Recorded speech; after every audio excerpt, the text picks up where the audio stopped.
Muito bem, boa noite. Ok, boa noite para nós aqui em Israel, para vocês aí no Brasil, boa tarde.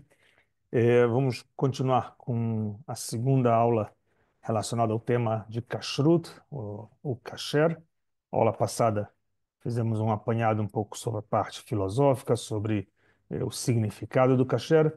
Hoje a gente vai abordar um pouco sobre eh, a parte dos animais, suas regras de identificação, um pouco dos seus significados, talvez tratar um pouquinho também da filosofia e um pouquinho da prática.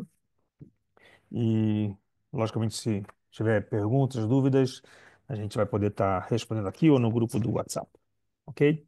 Então vamos lá. Primeiramente, dentro das regras do kasher, a gente falou na semana passada que existe toda a ideia dos animais que citados na Bíblia com seus sinais de identificação. Então a gente aqui vai ver esses sinais agora com detalhes, um pouco das citações e por que esses sinais e os significados, ok? Então vamos começar primeiro com os animais que são aquáticos. Os animais aquáticos eles têm uma regra que é todos os animais que são considerados puros, assim a Bíblia descreve os puros e os impuros. Aqueles puros seriam os permitidos, a gente comentou que não tem a ver com limpeza e sujeira, e sim um outro critério, o critério de pureza e impureza.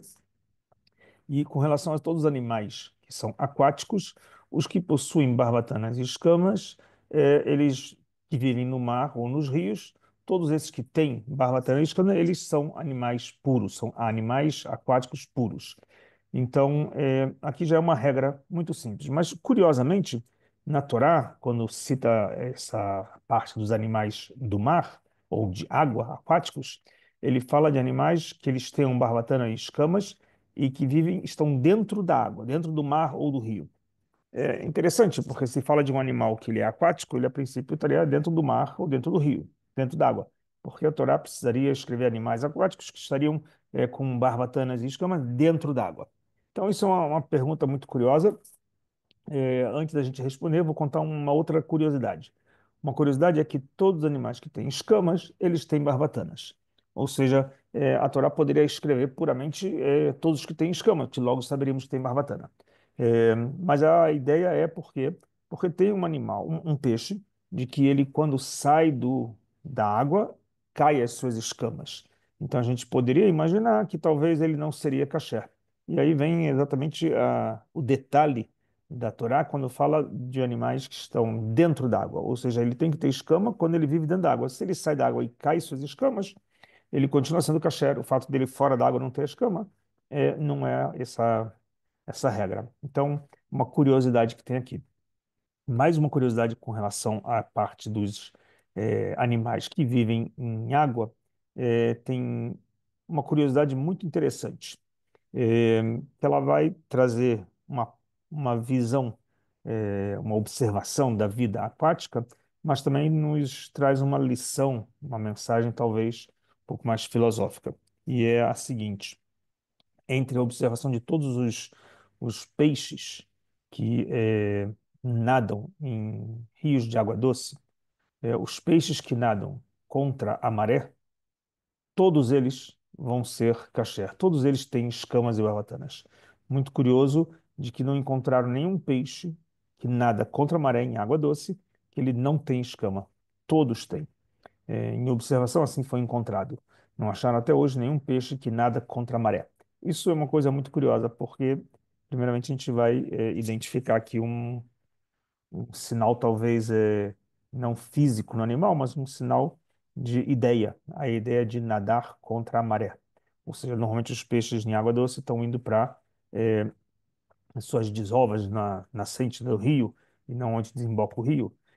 Todos esses têm escamas. E aqui nos ensina uma coisa muito interessante, que do ponto de vista da lei judaica, nadar contra a maré parece alguma coisa não só para peixes, parece que é alguma coisa com toda a visão judaica. O que significa isso? Vamos, num minutinho, voltar lá atrás na história do povo judeu, que começa com Abrão. O povo judeu, quando começa com Abrão, Abrão é chamado Abrão o Hebreu. Assim é definido a sua identidade, hebreu. Por que ele é definido como hebreu? Vão ter várias explicações. Uma das explicações muito populares aqui é de um descendente de Eber, né, da dinastia da descendência de Noé, Sem, e vai ter depois o neto Eber. Então, é onde ele vivia. Então, vamos dizer que é da continuidade de Eber, hebreu. Mas tem um outro significado, que é um significado filosófico, de que a palavra Ever, ivri, hebreu, significa, na tradução, do outro lado da margem, alguém que cruzou a margem. Alguns vão explicar geograficamente que isso é cruzar a margem dos rios Tigres e Eufrates, onde Abraão saiu, em direção à Terra Santa, a terra de Canaã, mas outros vão dizer que não é somente geográfico, e sim do ponto de vista de nadar contra a maré, literalmente como os peixes. Ou seja, ir contra toda a forma de pensar ideológica, teológica de que o mundo tinha na época. Se o mundo havia um pensamento pagão, com sacrifícios humanos e com todo tipo de culto a estátuas, Abrão ele vai ser o do contra, ele vai nadar contra a maré. Então aqui tem uma coisa muito curiosa com relação aos animais que são aquáticos, que aqueles que nadam contra a maré de águas doces, esses são todos eles com escamas e barbatanas. Então, na prática, todos aqueles que buscam identificação, porque a gente, quando fala sobre essas aulas agora, estamos falando da parte da prática, ou seja, alguém vai agora viajar para algum lugar e vai querer comprar um peixe para comer em casa. Então, qual é o sinal que ele tem que buscar? É sinal de escama e barbatana. Ele vai saber que esses são os animais puros.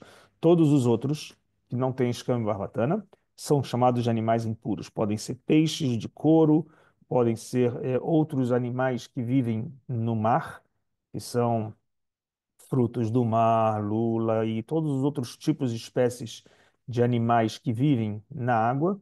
Esses que não têm escama e barbatana, todos eles são tratados como impuros e logo então proibidos de ingerir. Não recebem a categoria de serem kasher, animal preparado, puro para essa ingestão. Ok? Outra regra interessante, fora os animais aquáticos, vamos passar para uma próxima aqui, é os insetos. Todos esses insetos que andam de quatro patas, todos, ou até mais que quatro patas, né? Podem ter os de 100 centopeia, 100 patas ou mais. Todos os que têm quatro patas ou mais, eles são animais impuros, ok? Aqueles que possuem pernas, que saltam, etc., como o gafanhoto, por exemplo, é o único animal dos insetos que tem permissão de comer. Logicamente, uma curiosidade, a gente vai falar isso aqui um pouquinho mais para frente, mas também já antecipo, o fato do gafanhoto ser um animal permitido de comer, é, dificilmente a gente encontra hoje lugares que vendem de forma kasher. Aqui em Israel existe essa possibilidade. A gente tem origens também de judeus do Oriente, no Iêmen, que também tinham tradição, a questão aqui é a tradição de comer gafanhoto. Temos passagens bíblicas que falam também sobre o alimento do gafanhoto em épocas de 2.000 anos atrás, na época do templo. Temos essas citações na literatura judaica, ou seja, pode parecer estranho para o mundo ocidental, não para o mundo oriental. No mundo oriental, comer inseto é muito popular. Quem já viajou para a China ou para o Oriente, Índia, outros lugares mais, Tailândia e tudo mais, comem insetos de todos os lados. Para nós, judeus, a tradição de animais, de insetos, apenas o gafanhoto, que é o único animal que tem tradição de comer no mundo oriental, que não se passou para o mundo ocidental. De alguma forma, ainda é um pouco rejeitado isso, mas não é proibido. Ou seja, dentro das regras do animal kasher, todos os insetos alados, esses que têm quatro patas, são impuros, mas os insetos alados, quatro patas, que têm pernas que possuem pernas sobre os pés, ou seja, não é o pé em si, é a perna em si, que é o caso do gafanhoto, esses que saltam, esses sim é permitido de comer. Está dentro da categoria de animal puro, ok? Então, essa é uma curiosidade. Aqui em Israel, como eu falei, existem alguns judeus com essa tradição, na grande maioria orientais, normalmente do Iêmen, mas também já existe algumas iniciativas de usar o gafanhoto, até produzirem gafanhoto, criação de gafanhoto, com o intuito de produção para proteínas que são menores do que uma vaca e se produz muito mais, se cria com um volume muito maior. Então é uma curiosidade que existe. Sobre os outros animais, animais terrestres, quadrúpedes. Então a gente tem alguns que são citados literalmente, como o porco, por exemplo, e tem uma lista de outros animais que está citado diretamente na Torá.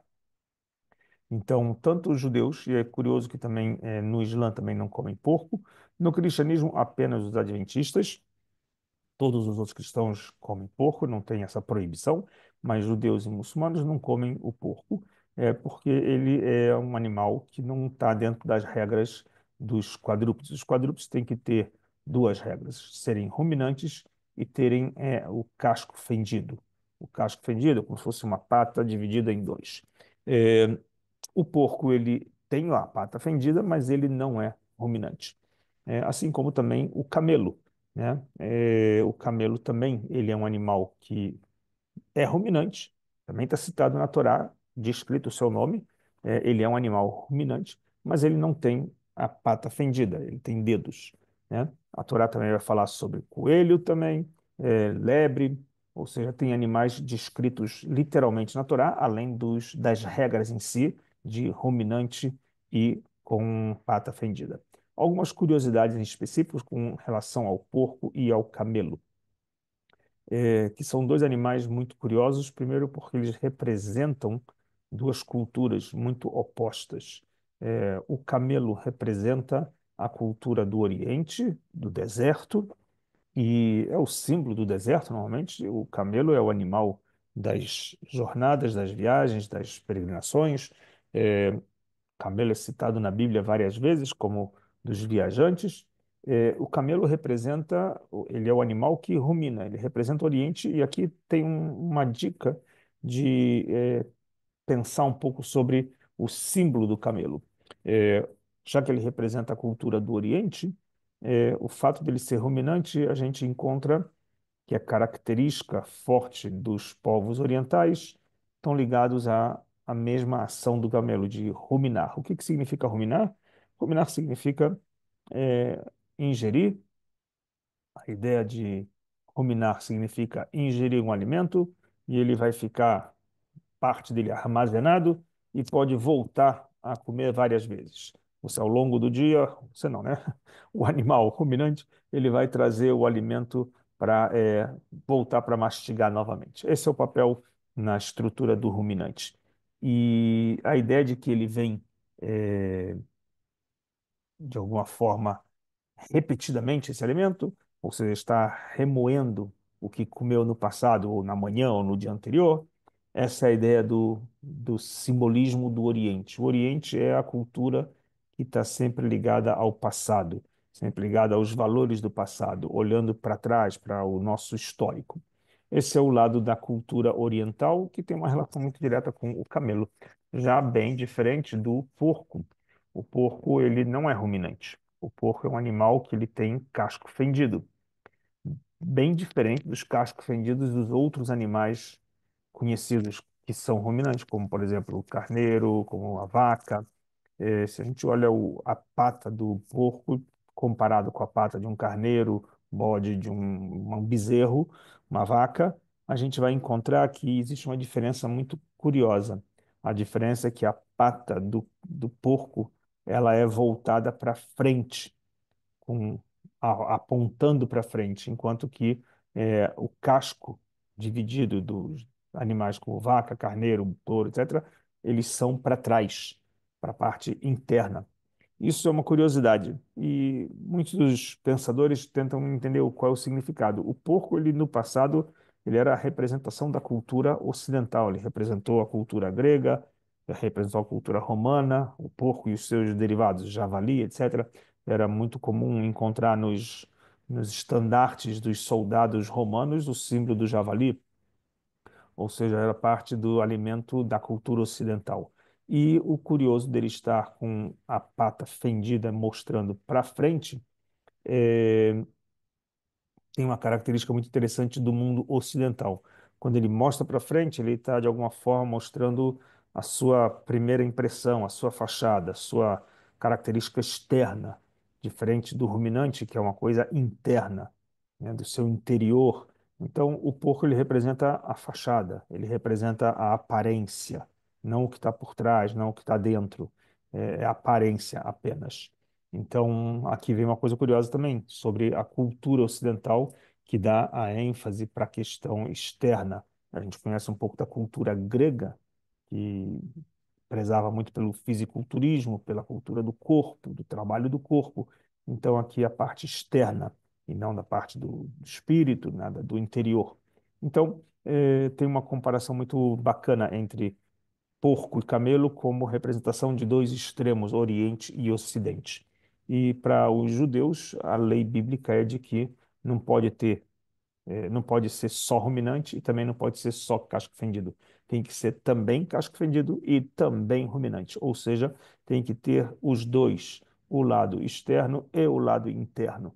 Ou seja, aquele que olha para a história, aquele que está cuidando do interior e aquele que está também preocupado com o futuro, com a parte da frente, com o avanço, com a parte externa, ou seja, é um equilíbrio que existe. Então, a Torá ela descreve para a gente sobre esses animais com esses sinais dos quadrúpedes, e não somente que não pode ingerir eles, como eles são impuros, também não se poderia nem tocar neles, tem toda uma proibição também de tocar nesses animais mortos, não vivos. Vivos é outra história, pode se montar em camelo, não tem nenhum problema, mas não se deve tocar nesses animais mortos, cadáveres. Sobre outros animais, então, por exemplo, quadrúpedes, cachorro, cavalo, etc., etc., todos esses que não são ruminantes nem têm casco fendidos, eles também estão no critério de animais impuros, ou seja, não são permitidos para comer. É, dentre os outros animais, rastejantes, répteis, etc., são considerados impuros, topeira, rato, lagarto, lagartixa, todos esses são considerados animais impuros, citação claramente bíblica também, que descreve uma lista enorme de animais. Uma curiosidade é que os animais descritos na Bíblia, às vezes, eles são genéricos. Vou dar um exemplo, coruja, e tem diversos tipos de coruja, ou eles dão alguns nomes de, não coruja no caso de, de répteis, mas de aves, mas descreve todos os animais e lá vai aparecer nomes de animais que às vezes não são na tradução encontrada hoje em inglês ou português, às vezes não são encontrados os exatos animais, são da família deles, mas são dentro dessa mesma característica. Então, os animais rastejantes, répteis, sapos, rã, etc., todos esses tipos de animais, cobras, não estão dentro do critério de animais puros para serem ingeridos. Então, está fora do menu kasher. As aves, a Torá descreve que o animal kasher, ele tem que ter, no caso, para os animais que são quadrúpedes, casco fendido e ruminante. E para os peixes, barbatana e cana. Mas para as aves, não tem uma coisa externa definida de forma muito clara. Ele descreve uma lista de animais com as classes e ele traz uma regra que é em geral para todos os animais, que no caso seriam animais ferozes, seriam proibidos de comer, seriam animais domésticos permitidos de comer. Então, no caso das aves, a definição é um pouco muito ampla, mas claramente seria, ainda mais com as dificuldades nas traduções, de identificar, porque as aves, como eu falei, tem coruja, tem diversos tipos de coruja, e diversos animais, aves que são com nomes categóricos e tem uma divergência de vários, como eles se dividem, né, internamente nas suas famílias. Então, por exemplo, a classe que a gente vai entender de aves permitidas vão ser as aves que são domésticas, e todas as que são proibidas são as aves de rapina. Vamos ver alguns detalhes um pouco mais adiante, mas a princípio essa é a definição mais clássica. Aves domésticas seriam permitidas e as aves de rapina proibidas. É, então a gente não tem como categorizar, no caso, coruja, águia, etc., que às vezes tem de várias espécies da mesma coruja, da mesma águia. Então, dá na Torá apenas a parte genérica dentro desses 24 classes que cita. É, vamos no próximo aqui.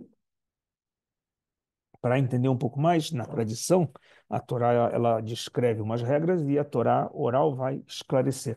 Então, a Mishnah, que é parte da Torá oral, ela vai explicar que, por exemplo, as aves, para serem kasher, elas não podem ser de rapina. E como se descreve isso, como se identifica isso, ela tem um dedo extra, ou um papo, uma moela, são três sinais que vão aparecer para os animais que são permitidos e os não permitidos. Se tiver um dedo ou se não tiver um dedo, como funciona? Então, a Mishnah, ela explica para a gente assim, qualquer ave que possui garras não é kasher, ou seja, as de rapina, elas têm garras.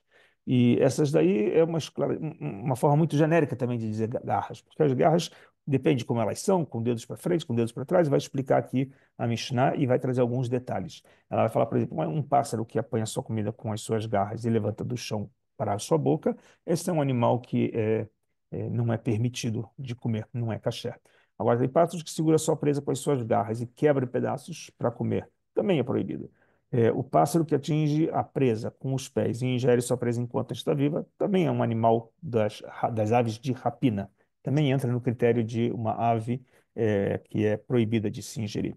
A ave que injeta uma espécie de veneno na sua presa, essa também é proibida, né? Então, os sábios, ao longo dos séculos, foram tentando entender qual era a definição de como a Torá e a literatura oral quer ensinar para a gente do que é ave de rapina e o que é ave doméstica. No século XII, um famoso rabino de Gironde, na Itália, escreveu um livro chamado Bala Maor, um livro sobre Alahá, sobre lei judaica. Ele descreve duas características de um pássaro que não é de rapina, um que possui um bico largo e patas palmeadas como dos patos, gansos, etc. Ou seja, esses são os sinais que ele descreve que identifica que eles não são de rapina. Ou seja, podem ser domesticados, podem ser ingeridos, são animais, são aves com a o relato de serem kasher, puros para ingerir. Então, no caso específico, aves é um pouco mais difícil de identificar, vai se ter um critério que o Talmud vai discutir ao longo de alguns boas dezenas de anos, no século 3, 4, 5, vão se discutir no Talmud em várias comunidades, porque às vezes as comunidades tinham conhecimentos de aves de lugares diferentes, como eles identificavam pela observação, aprendiam sobre o comportamento da ave, se ela era de rapina, se não era de rapina, e às vezes, então, uma comunidade tinha um conhecimento, outra comunidade não tinha um conhecimento, até se chegar a outro conhecimento, até a outra comunidade passar esse conhecimento, às vezes as pessoas não tinham a lei exata como era definida. Essa era toda a discussão talmúdica durante séculos. Lógico que hoje nós temos praticamente quase todas as tradições já passadas em geração e reorganizada em livros, onde a gente descreve exatamente quais os animais, as aves permitidas ou não permitidas. Então, hoje a gente tem um conceito também que é o conceito da tradição das aves que são permitidas. Logicamente que existem algumas que vão chamar atenção, vou anotar aqui para vocês verem. Aqui, embora a maioria das espécies das aves são kasher, as que são domésticas, mas como a gente não conhece todas, né, então a gente descreve algumas na prática que possuem essa tradição. Vou dar um exemplo, que são as aves como patos, gansos, galinhas, perus, pombos. A codorna faz parte da família dos pombos, e a codorna tem um parênteses que é, de novo, pela identificação. Então, comunidades que tinham tradição de comer codorna continuam com ela até os dias de hoje. Comunidades, algumas hoje, por não conhecerem, em especial comunidades da Europa, do mundo Ashkenazi, eles não tinham acesso ou não conheciam essa ave de codorna, então eles acabavam não tirando proveito, não ingerindo essa ave. Já os judeus que eram do Oriente, do norte da África, da região do Iêmen, Irã, Pérsia, Babilônia, Iraque, nesses países, Israel, Síria, Líbano, os países que são chamados do Oriente, esses tinham acesso, tinham conhecimento da tradição das pombas. Com relação à tradição, a gente falou que tem algumas coisas curiosas, falamos do gafanhoto, agora da codorna, e tem mais algumas outras curiosidades com relação ao, ao conceito de tradição para alimentos que a gente hoje não come e pela única questão, não tem tradição. Vou dar um exemplo. Falamos dos animais quadrúpedes que têm ter dois sinais, casco fendido e ruminante. Existe um animal casco fendido e ruminante, e que nós não colocamos na lista de animal puro para comer.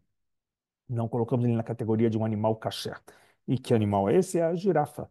A girafa, talvez nunca devem ter ouvido falar, é um selo kasher para girafa, né? Ou alguém que faz abate de girafa, né? Então aí vem uma grande polêmica, como fazer o abate da girafa. E aí vem a pergunta que é até interessante. Estamos falando do tema kasher, mas tem alguns detalhes que não diz respeito para o povo consumidor do kasher, e sim diz respeito ao profissional que faz o abate do animal kasher. Uma coisa é nós, consumidores de alimento kasher, queremos comprar comida kasher, um animal kasher, então aonde eu vou identificar, no caso, hoje em dia nos supermercados, se eu vou ver os peixes, as aves, o que for, para ter a descrição se ele é kasher. Mas antigamente as pessoas compravam um animal e levavam para o shochet. Shochet é o profissional do abate. Então, hoje em dia a gente quase não tem acesso, tudo já é tudo em grandes escalas são abatidos e a gente já recebe a venda ele do animal kasher já pronto. Mas na prática, o curioso é que o profissional do abate, o shochet, ele tem suas regras específicas que são muito mais detalhadas do que a gente fala numa aula aqui de kashrut, porque ele fala mais sobre a parte do corpo humano, das veias, dos músculos, ele aprende, o Storrett, ele é quase que um cirurgião, conhecendo o corpo humano, o corpo do animal, não do homem, o corpo do animal, e ele aprende a regra de como deve ser feito o abate, sem o sofrimento, eh, e da forma que é feito o abate, normalmente com os animais quadrúpedes, é através, de um corte, único e não cerrado, um corte único, com um bisturi, na jugular do animal. Só que a jugular de uma vaca, a jugular de um bezerro, é um pouco fácil de identificar.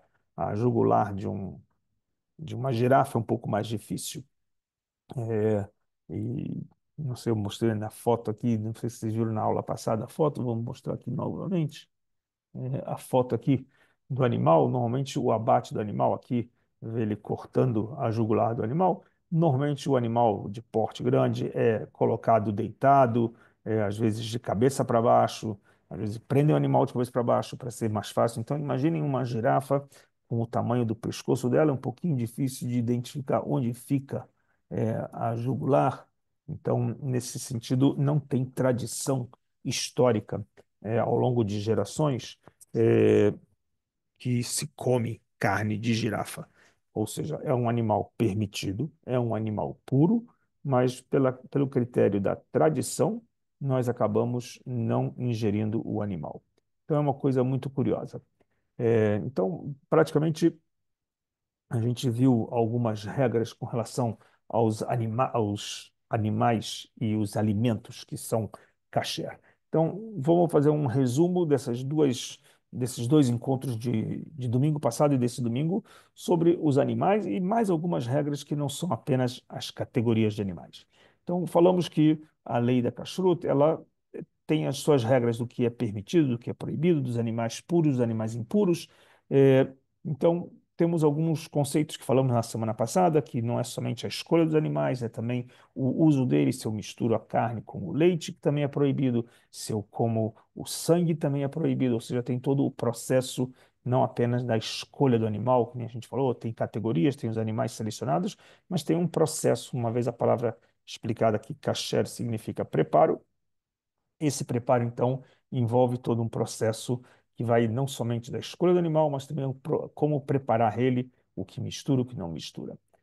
Então, animais que não são kasher e aves, os mamíferos aqui, a gente falou essas regras clássicas, casco fendidos e ruminantes, as aves, por tradição, que podem ser consumidas, normalmente domésticas, os peixes, barbatanas e escamas, tem aqui apenas o peixe-gato, é um exemplo. Vou dar um outro exemplo curioso, que na verdade é até uma pergunta que muitos costumam fazer, é filosófica. Deus criou o mundo, Deus criou todos os animais. Por que ele coloca categorias dos puros e impuros permitidos e proibidos. Se partimos de um princípio de que a criação do mundo foi feita para o homem, todos os dias da criação foi feito para no último dia o homem receber o mundo criado todo e a seu prazer de usar.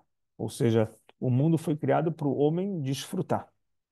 O homem desfrutar do mundo, então ele teria que ter direito e acesso a tudo, né? Porque Deus então coloca regras de proibir. Então, a gente falou na aula passada um dos critérios, que era o critério de que é, parte desse processo tem uma visão educativa, uma visão de limites.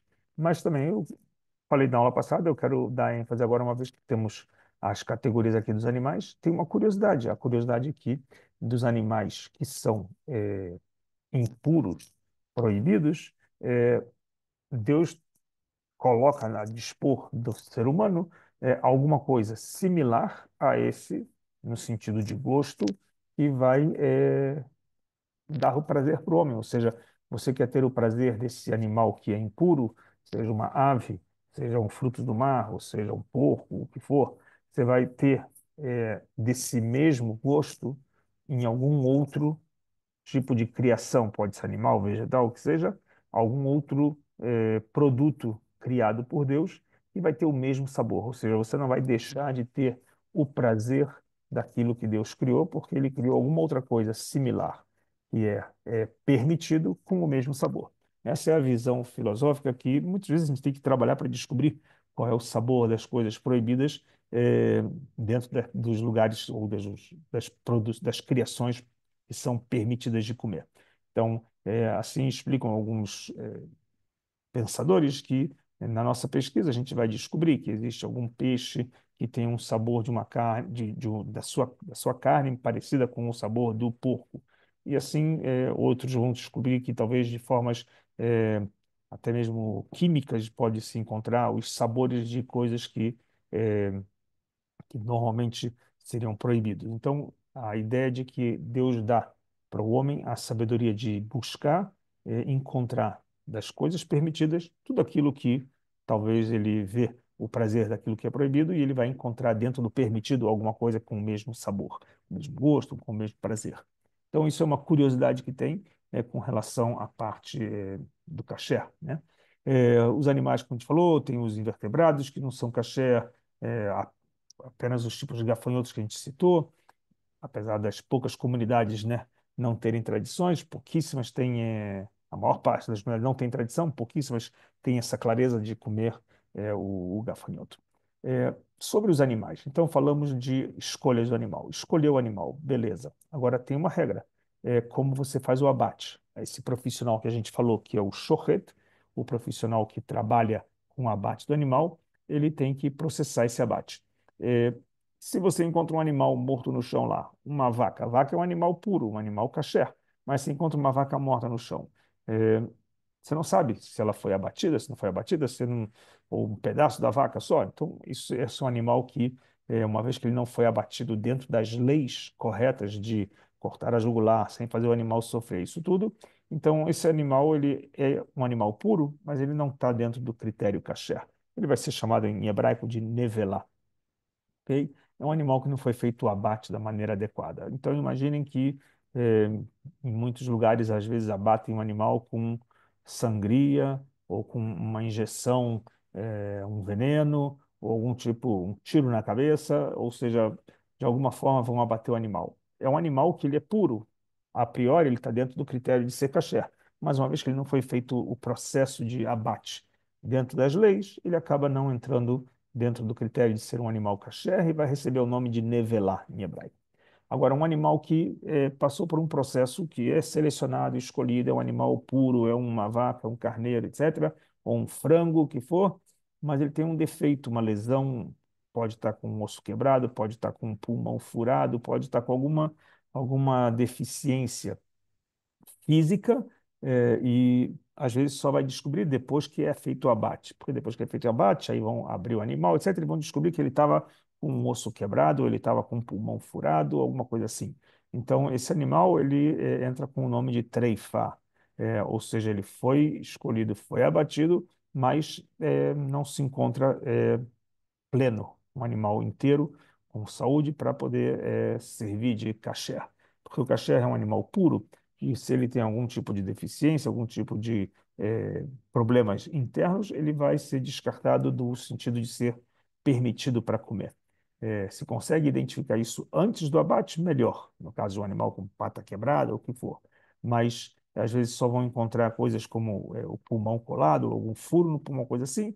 Então, isso só vai descobrir depois e esse animal acaba não sendo permitido para se comer. E normalmente o que acontece na prática hoje em dia é que os frigoríficos, os lugares que fazem abate, etc., eles já levam em conta de que, no caso dos judeus que vão contratar um shochet, um matadouro lá para fazer o abate dos animais, normalmente os animais que não entram no critério de kasher, ou seja, tem alguma deficiência, já fica no próprio matadouro lá para vender no mercado normal, ou seja, vai para o mercado normal e não para o mercado judaico. Na prática, não faz muita diferença para as pessoas, não estão preocupadas se o pulmão estava colado, aderido, ou se estava com uma pata quebrada. Na prática, o mercado hoje em dia também não estou nem preocupado se o abate do animal foi feito sem sofrimento, com um corte na jugular, ou se foi feito com um choque. No mercado hoje, as pessoas não estão preocupadas com isso, mas no mercado judaico tem essa preocupação com essas regras. Então, normalmente na prática é isso que acontece. Os frigoríficos eles trabalham para carnes com judeus e para não judeus. Então, aquilo que não é vendido no mercado judaico entra no mercado tradicional. Outro processo, além da escolha do animal, além do abate do animal, como a gente falou, o sangue. A gente falou que o sangue é vida, assim diz a Torá. Numa das passagens bíblicas, sangue é representação da vida. Então, o sangue dos animais, mamíferos, das aves, eles são removidos através do sal. É um procedimento especial que tem. O fígado é mais ainda detalhado esses procedimentos, ou seja, detalhes de tempos que ficam com a água salgada, bota-se sal na água, não, na carne. A carne fica com sal até absorver todo o sangue que escorre, depois é lavado novamente, ou seja, esse processo chamado de salgar a carne, daí a origem que a gente falou da carne seca no Brasil. O fígado ele é diferente, não se usa o processo de salgar, usa-se o processo de queimar ele, normalmente quase igual um churrasco grelhado, né, uma vez que ele é com muito mais sangue que os outros órgãos. Então, o sangue é retirado. Sangue não só da carne, falamos também que o sangue do ovo é uma proibição. Está aí o detalhe também de que as pessoas que ingerem ovos precisam tomar o cuidado de que não tenham leite, não tenham o sangue quando abre o ovo. Muito bem. Gorduras específicas também a gente costuma dar o cuidado especial com relação às gorduras que têm que ser retiradas. Existe um processo que é chamado nicura, como se fosse quase uma pequena cirurgia para tirar partes gordurosas, o helev, né, a gordura que se encontra na carne. É, a outra proibição que temos é o guida nasceu, conhecido em português, é o nervo ciático, o nervo torcido, tem algumas denominações, o que vai fazer o filé mignon, para quem conhece, né? Que é uma passagem bíblica que a gente tem do episódio do nosso patriarca Jacob, quando o Jacó luta contra o anjo fere ele no nervo ciático e fica como um sinal de que ele para todas as gerações não comerem do nervo ciático. Então, nos abates animais se tem hoje um processo de tirar esse nervo. É um processo demorado, mas uma vez que se tira isso, então se torna permitido filé mignon. O que durante muito tempo as pessoas achavam, mas os judeus não comem filé mignon. Não, não é que eles não comem filé mignon, é que é muito complexo o processo do trabalho de tirar esse nervo, então em muitos abatedouros, muitos desses matadores em geral, eles não se davam esse trabalho e não vendiam a parte do filé mignon para a comunidade judaica e entravam no mercado normal. Então, nos açougues de comida carne kasher, normalmente não tinha filé mignon, porque pouquíssimos eram os especialistas que iam lá tirar o nervo esse torcido, o nervo ciático. Então, essa é uma das curiosidades que tem. Hoje em dia, já tem muitos profissionais que fazem isso no mercado aqui em Israel e fora de Israel também. É, Outro detalhe com relação ao assunto de kasher é de que não é apenas o abate do animal, mas também uma coisa que acontecia no passado, hoje em dia, talvez algumas tribos em alguns lugares, talvez aí na África, pode ser que ainda preservam fazer isso, mas é comer mesmo de um animal vivo. Uma proibição que tinha na época já desde a época de Noé, que se proibiu é, comer um animal quando ele ainda está vivo, ou seja, pegar uma parte do animal, arrancar uma pata do animal. Coisas que talvez em algumas culturas da África, algumas tribos poderiam talvez estar arrancando um pedaço do animal e botar para churrasquinho, né, uma pata de o que for, de um animal. Então, essa é uma proibição, uma vez que se tratamos de que o assunto de kasher, ele também envolve uma lei desde a época de Noé, que é não fazer o animal sofrer, né? Não é só o abate em si que a gente se preocupa, mas também em geral. Não se pode fazer o animal sofrer, então é uma lei que a gente carrega ela também na seleção dentro das leis de kashrut. É, existe todo um assunto dos que hoje em dia não é muito em prática, porque não temos o templo, mas são os dízimos, né? A gente conhece o dízimo como é, muitas pessoas do seu trabalho que dão o seu dízimo do trabalho, da sua produção, mas no passado da terra de Israel que viviam de forma agrícola e com pecuária, os produtores dos seus campos e os criadores de animais, ovelhas, o que fosse, eles tinham as suas leis do dízimo para tudo que ele produzia e que eram levados para o templo, para o sacerdote, para os levitas. Tinha a parte que era dada para os pobres, viúvas, órfãos, em geral, todos os pobres. E isso era levado na época do templo que tinha em Jerusalém, na Cidade Velha, levava lá, entregava, tinha todo um processo dos dízimos e tinham regras quando era para sacerdotes, quando era para levitas. Ao longo dos anos tinha tudo isso. Hoje em dia não temos essa lei em prática, uma vez que não temos o templo. Então, muitas vezes, os produtores, logicamente, quem é criação de gado, ou no caso para vegetal, quem tem plantação, em especial, caso de plantação seria só em Israel, as pessoas se preocupam em dar o dízimo em forma de dinheiro para instituições de caridade, para ajuda para pessoas carentes, o que for, para destinar de forma solidária para o resto do povo de Israel. Então, isso é uma regra que tinha na época do templo, ou seja, um animal que não foi dizimado, ele dos com X animais que se tinha, se não foi dizimado daquele rebanho, você estaria proibido não poderia usar ele como kasher, teria que primeiro dizimar. Frutas com relação, não só animais, desculpa, também vegetal, tudo isso, ou seja, quem plantou trigo, cevada, frutas, morango, o que fosse, você tinha que dar o dízimo do alimento e enquanto não for dado o dízimo, aquele resto do alimento não estaria, os 90% não estariam ainda aptos como kasher. Ou seja, eles ainda estariam dentro de uma regra não é impuro, mas de ilegal. Você tem a obrigação de primeiro cuidar do lado solidário da sociedade.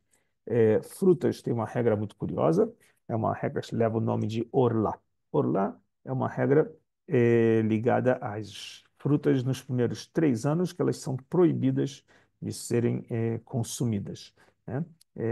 Isso para todas as frutas, maçã, pera, vinho, uva, tudo que é plantado nos primeiros 3 anos não se tem proveito. No quarto ano é levado para o templo e no quinto ano já estaria sendo disponibilizado para as pessoas ingerirem, venderem, fazerem comércio, etc. Vai ter muitas regras, se isso daí hoje em dia, nos dias que não temos o templo, continua em prática, então aqui em Israel se costuma fazer essa prática nos dias de hoje, alguns vão apenas, para não ter desperdício, vão se vender em preço de custo, sem margem de lucro, apenas para que não se estrague, para que as pessoas tenham comida. Essa é uma regra que também foi evoluída com o tempo. Outra regra com relação à plantação é os grãos de trigo.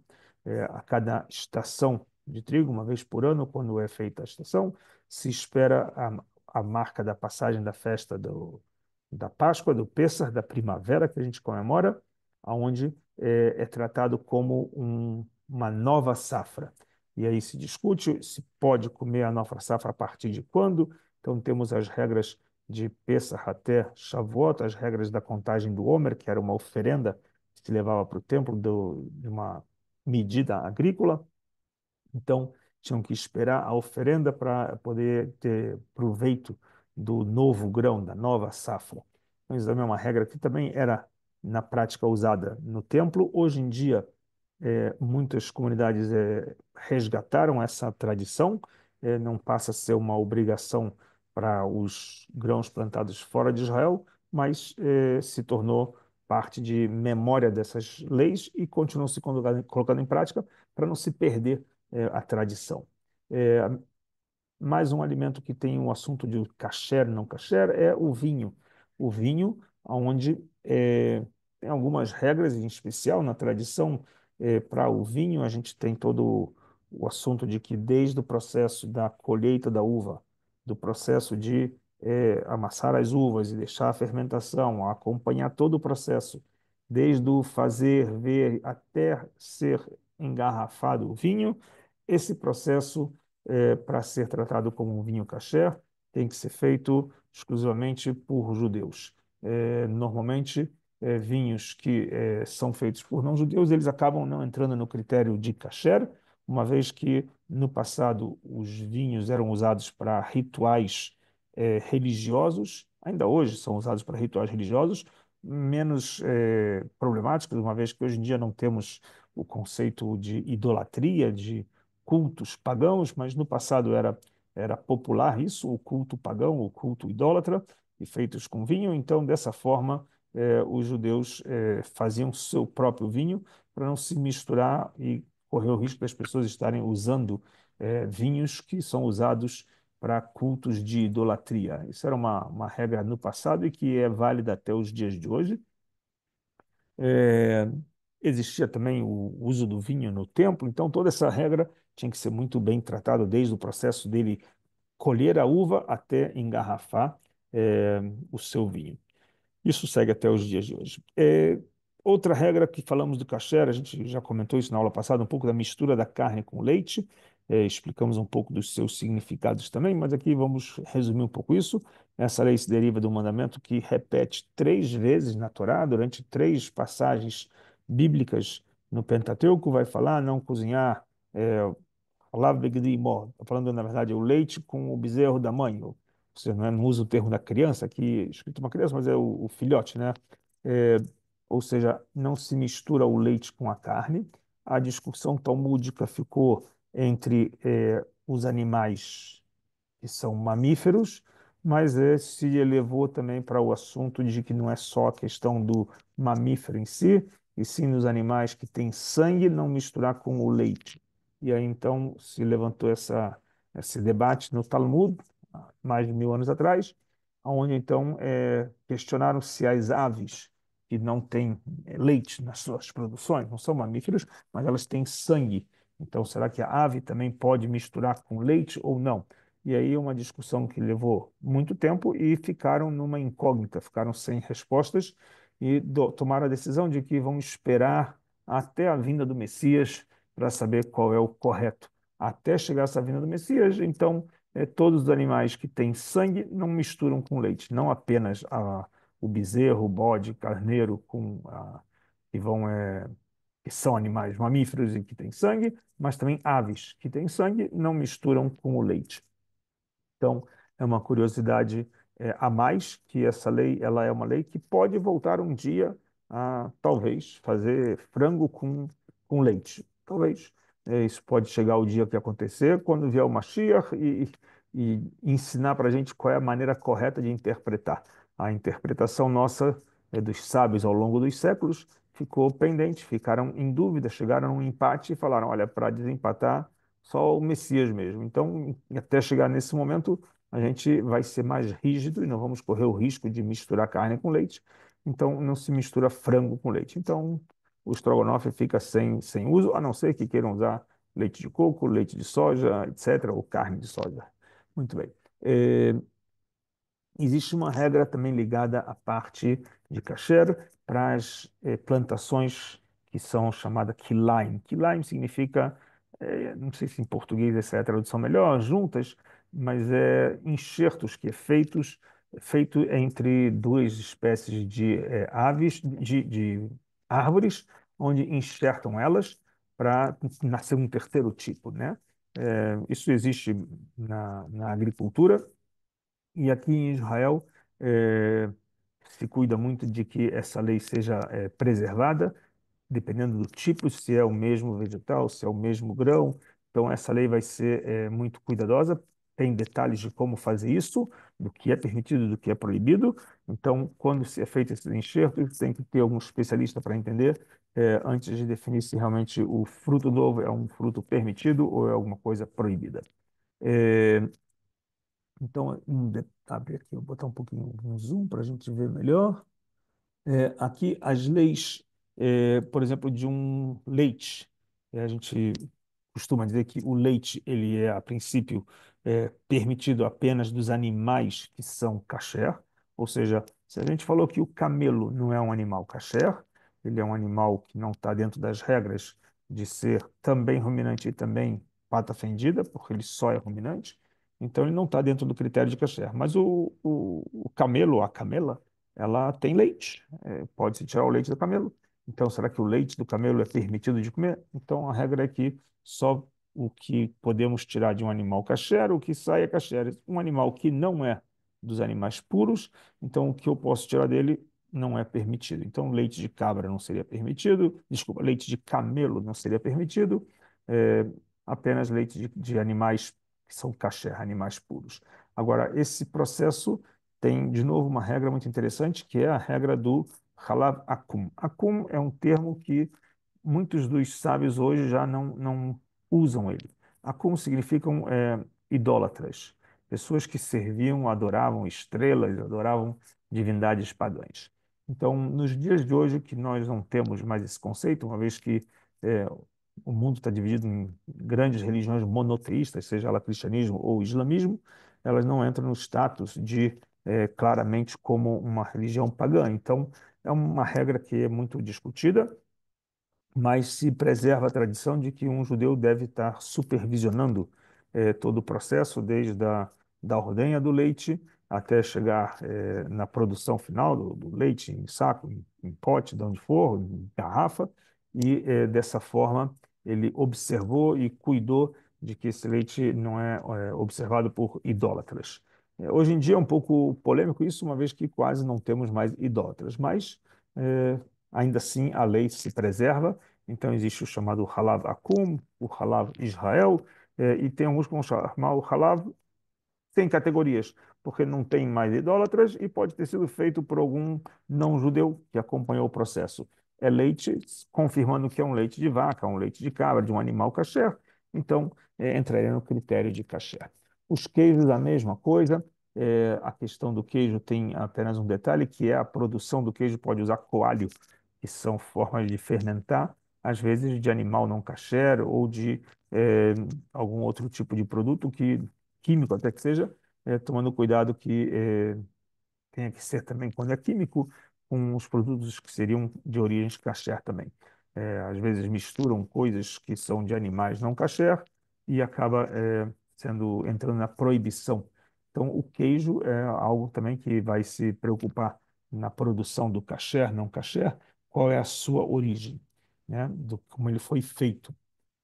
O vinho, como a gente falou, o vinho antes falamos que ele é o cuidado de ter processo todo feito desde a retirada da uva até o engarrafamento.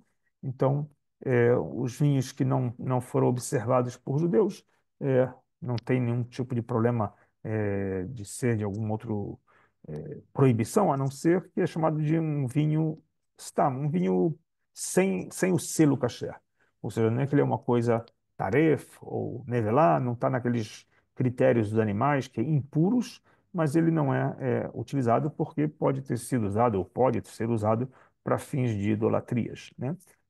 Pouquíssimos dos países fazem hoje idolatria, talvez na África ou algumas culturas que adoram estátuas e totem, o que for, né? Comidas que são cozinhadas por um não-judeu.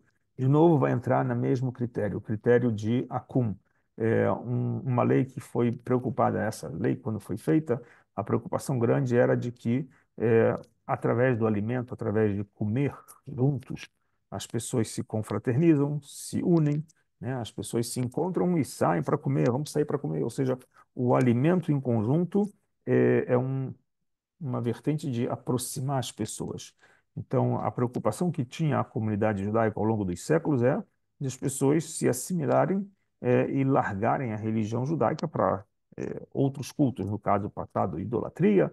Hoje em dia também é assimilação cultural, a pessoa abandonar sua tradição religiosa.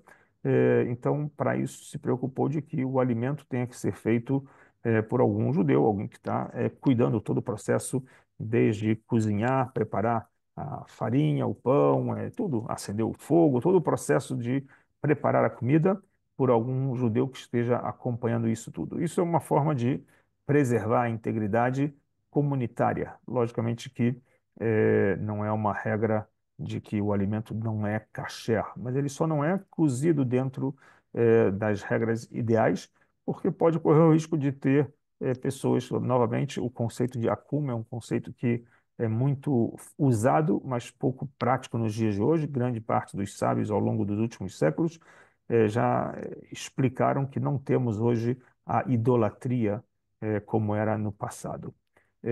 Então, temos aqui o pão também, que entra no mesmo conceito, o pão acum, ou seja, com a preocupação de não fazer, de novo, alimentos, bebidas, não tomar vinhos, etc.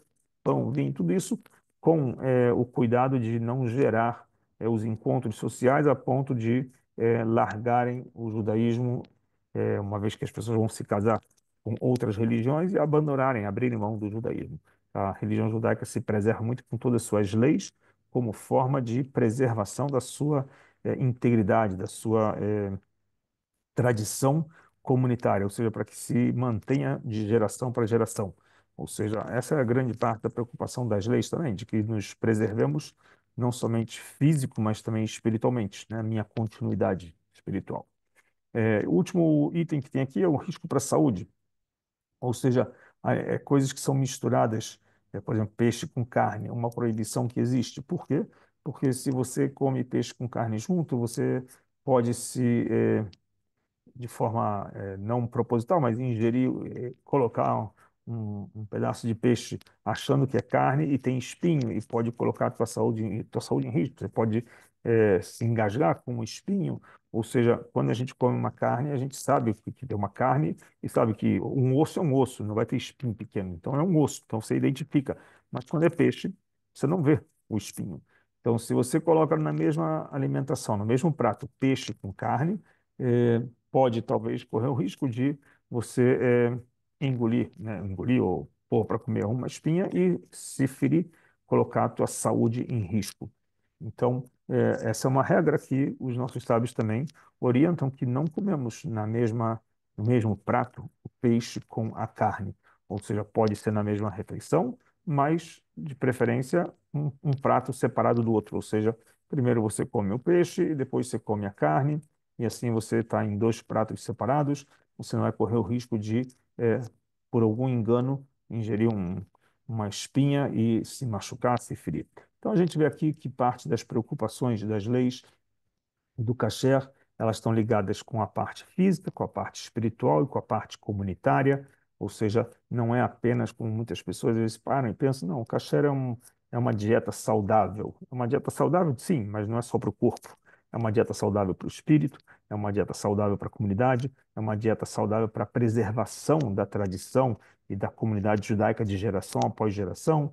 A gente algumas aulas atrás falamos do Shabat, da importância do Shabat, que ele nos preserva como uma identidade, né, de povo, uma identidade nacional, uma identidade da nossa etnia judaica, e o kasher, ele nos ajuda a preservar também na nossa integridade, da nossa união, uma vez que através do alimento as pessoas se encontram, se confraternizam e acabam então se mesclando, se misturando. Então, para a preservação de geração após geração, é uma dieta, sim, uma dieta física, espiritual, comunitária e uma dieta de continuidade, né, da perpetuação da nação judaica, do povo de Israel. Então, esse é o tema do kasher que a gente falou. Algumas outras pequenas curiosidades só que eu queria que eu deixar anotado aqui também.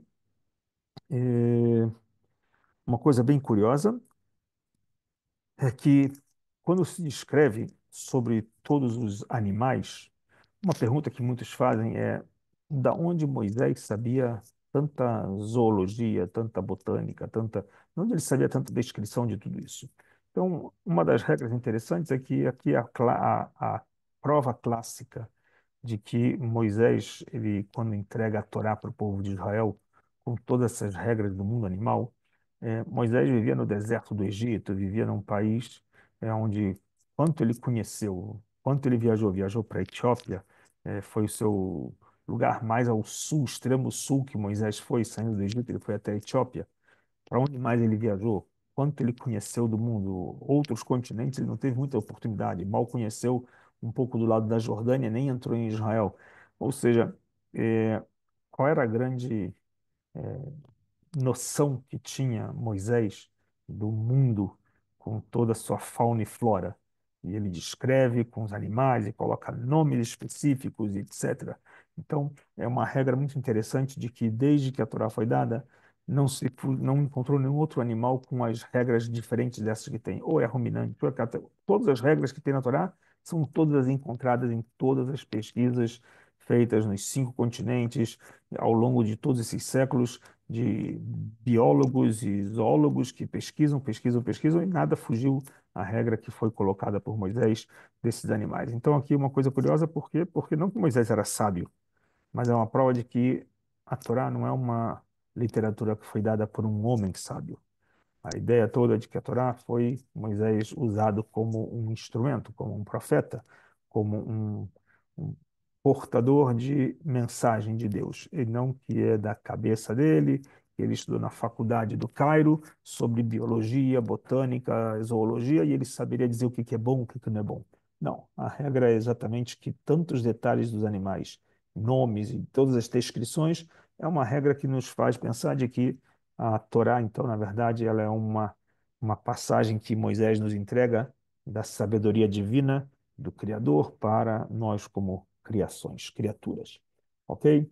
Muito bem, pessoal. Espero que hoje tenham agradado a vocês mais essa etapa do Kasher.